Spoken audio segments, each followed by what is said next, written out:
महाविकास आघाडीने जी काही भूमिका घेतलेली आहे त्या संदर्भात भाजपकडून मूक आंदोलन केले जाते। संपूर्ण राज्यभरात भाजप सुद्धा महाविकास आघाडीच्या विरोधात आंदोलन करणार आहे। निवडणुका डोळ्यासमोर ठेवून महाविकास आघाडी राजकारण करत असल्याचा आरोप भाजपकडून केला जातोय आणि त्या संदर्भात आज भाजपकडून सुद्धा संपूर्ण राज्यभर आंदोलन केले जाणार आहे असं समजतंय। प्रतिनिधी पंकज दळवींकडून अपडेट्स घेणार आहोत। पंकज, काय नेमकी भाजपची भूमिका आहे या सगळ्या राज्यभरातल्या आंदोलनासंदर्भातली?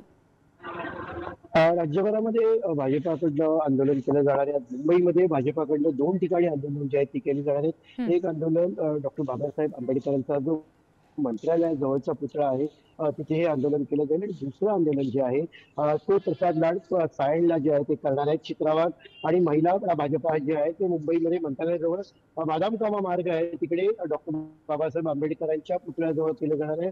खरं तर काल महाराष्ट्र बंदचं आवाहन केलं होतं। हा बंद जर तो रद्द जरी केला असला तरी महाविकास आघाडीकडनं राज्यात जागोजागी आंदोलन केलं जाणार आहे।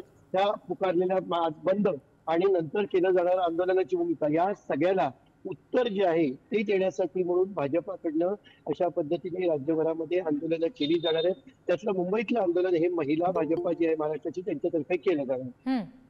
जी पंकज, धन्यवाद दिलेल्या या सगळ्या तपशिलांसाठी।